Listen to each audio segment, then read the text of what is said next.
Welcome back, people. Part 4. Flying through these reviews now. This one started in Russia, and this one started with one of the first. I mean, there's been a lot of crazy races. Hungary, obviously. Monza was pretty crazy. Silverstone, apart from the crash, wasn't that crazy. But this was one of those rare races where it's kind of wet, dry. It's kind of damp, but it's obviously wet. You start on dry tyres. And then it starts pouring down with rain towards the end of the race. I mean, it doesn't often happen like that. It doesn't happen as dramatically as it happened in Russia. So I guess starting from the beginning, Verstappen's obviously had the grid penalty. He takes a new engine, which is obviously kind of mitigates the issue. So he takes a new engine. He's going to start from the back anyway. So he starts from the back with a fresh engine on a track that, I mean, you can overtake in Russia because it's massive, massive straight. So I guess, looking at it compared to Turkey, you decided to pick this one. So he ends up starting from the back. Hamilton makes a rare mistake. He hits the wall in qualifying when it's kind of wet, dry. He had the fastest time, and then it turns out that we need to start doing intermediate tyres. And George Russell ends up getting P3. Sainz ends up getting P2. Norris puts it on pole position for the first time ever. So given that Hamilton had it in this particular race, he had it in the bag, and it was going to be just an easy win. Bit of rain comes in. He gets left out on the wrong set of tyres. He ends up making a mistake. He ends up crashing on the pit wall on the way in. So it's kind of absolutely his fault. And he holds up Bottas as well, who's got a 10-place grid penalty for another new engine. Nice little jumbled up grid. Norris, Sainz, Russell, Hamilton. So the race actually begins. Hamilton gets boxed in on the inside. So Hamilton should have had a nice easy run. Hamilton gets boxed in. Norris and Sainz battling. Alonso cuts the corner, like he strategically planned to cut that same corner before. So he ends up cutting the corner, and it kind of gets into a nice little routine where you had Norris, Sainz out in front, and then Verstappen was kind of coming through the field. Bottas just, again, basically let Verstappen go up the inside. Lap 39, Leclerc's team radio, they said we could get rain in 10 laps. And at that point, this is where Hamilton's chasing Norris down for the first position. At this point, you're thinking, if it rains towards the end, you don't want to be left out on the wrong tyres. And this is a basic example of inexperience costing Lando Norris. It was very frantic radio messages. His team, to be fair, weren't firm and told him, right, you need to move for these tyres. What do you think about this? They were kind of like as confused as he was. And he, being obviously a young driver, not being in those positions, he panicked. And I think he basically came out after the race and said he panicked as well. He kind of panicked and got stressed and didn't make the right decision. Hamilton ends up pitting for tyres. Norris ends up staying out. And then just the scenes of it being dry in one corner. Then he picked to another camera angle. And the rain sign is flashing on the side of the thing, and it's just like spray everywhere. You can't see the cars because there's so much rain, and that's when you knew Norris was screwed. He ends up coming. Where does he finish? P7.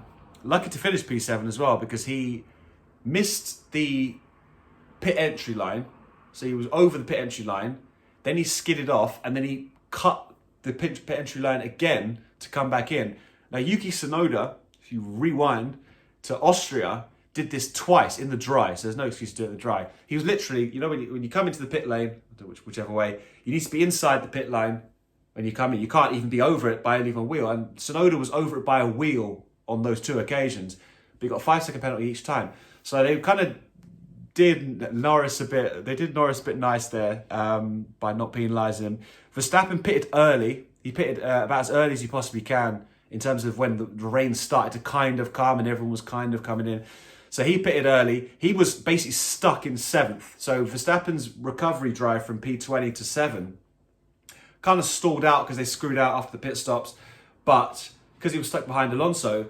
But then he managed to pit early, and then everyone else started skittling each other off when it started to kind of get towards the heavier of the rain. So Verstappen inherits P2. He ends up coming home about 50 seconds behind Hamilton. But in the grand scheme of things, in terms of recovery drives, it was just outstanding. Outstanding call from Verstappen to decide to go on those tyres as early as possible while everyone else was kind of unsure. I mean, Hamilton got lucky that Norris was 24. I think he's actually only 22, actually. 22-year-old kid, and he's got a bit anxious and a bit nervous, and his team weren't hard enough and said, no, you're coming on these tyres because it's best for you. So he got he screwed himself out of a win, to be fair. So overall, again, another one where going into it, Verstappen's supposed to start at the back, Hamilton's supposed to start at the front. It's supposed to be a dry race.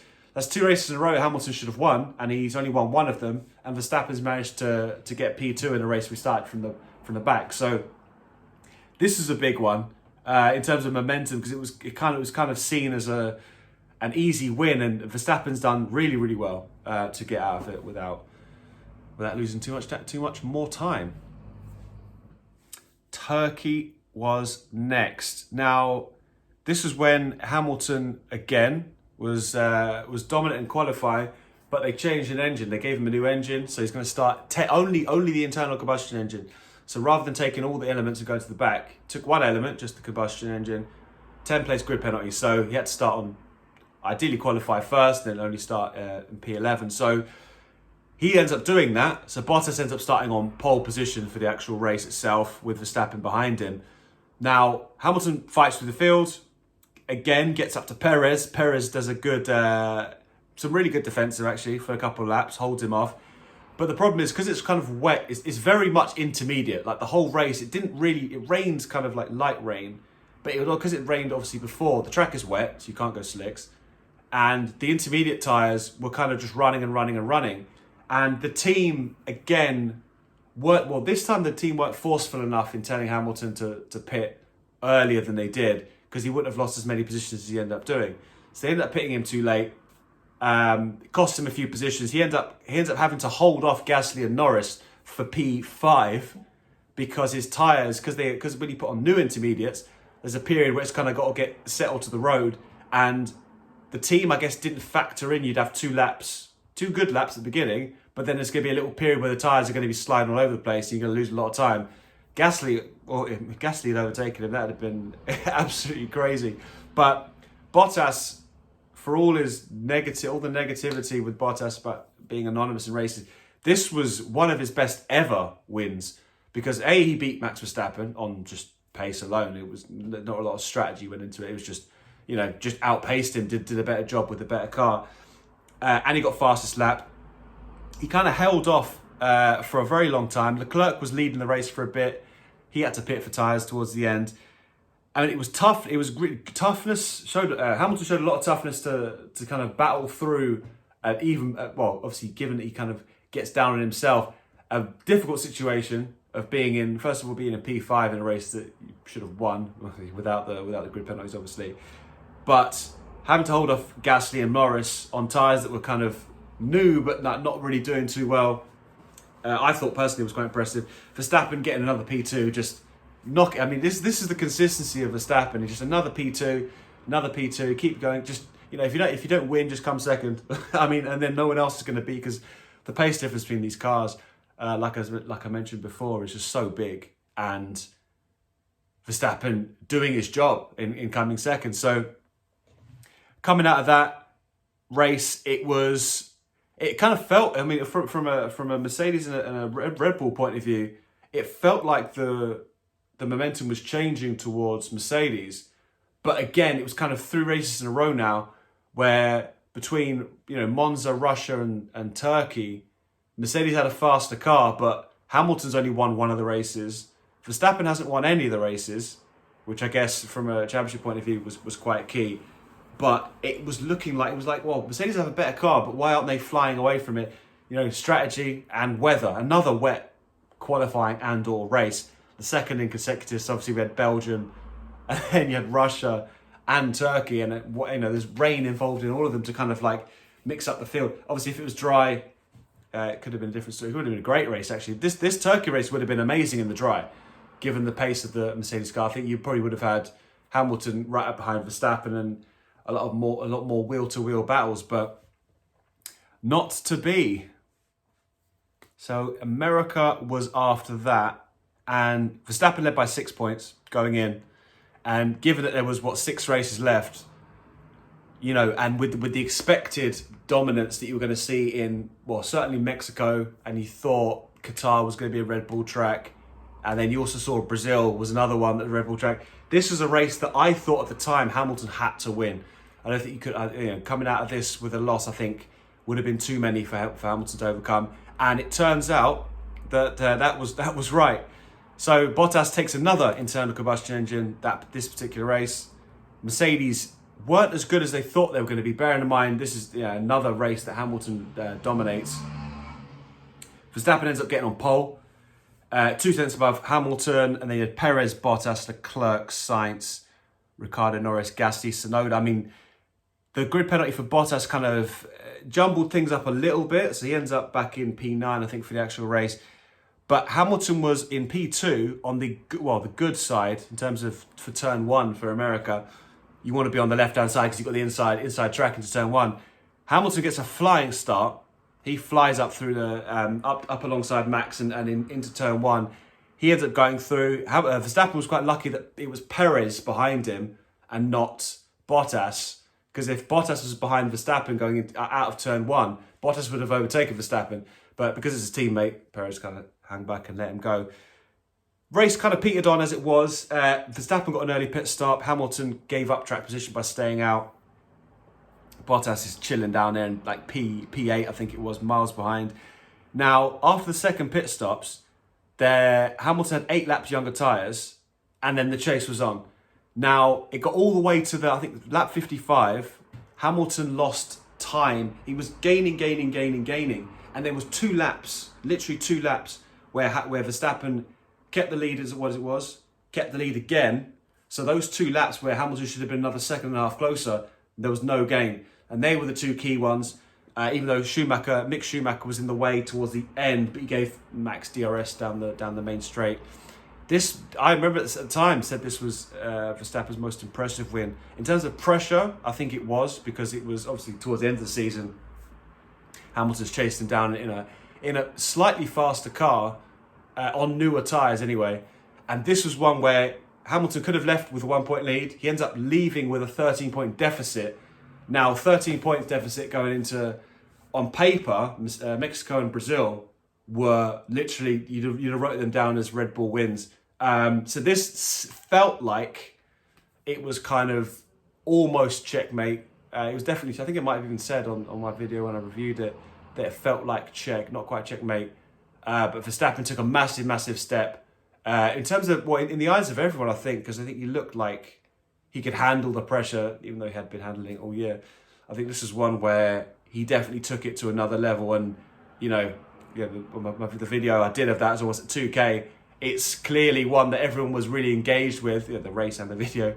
And it was one where I thought Verstappen really stepped up. So I was very impressed with Verstappen from then, I guess, going forward into Mexico. And I remember when I watched the previous year's races, Verstappen loves this track. He absolutely loves it. He's had so many good performances and he's obviously won twice.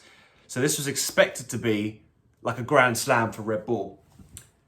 Turned out that wasn't the case. Hamilton and Bottas had some good pace, but Tsunoda, who was on his final flying lap in Q3, he ends up going off, makes Perez kind of like outthink himself, and he goes off as well.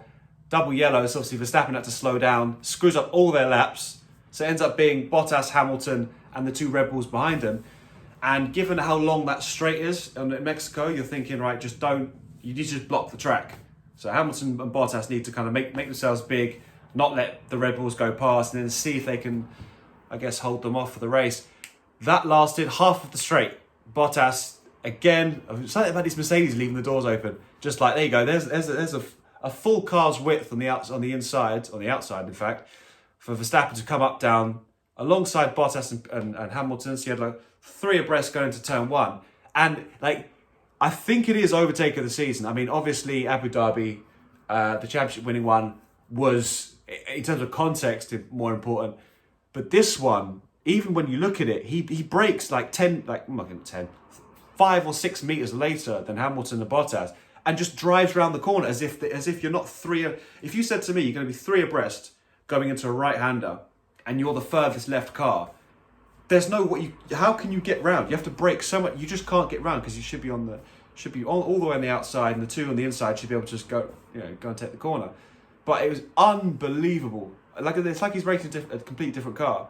He's just gone down the outside, braked later, and just driven around them. Now Bottas, by his own fault, he was kind of slow going into that corner.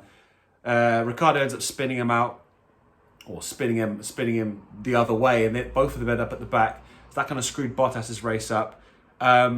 It was one where, I mean, Verstappen just cleared off. Another one of those, like Austria, both of them.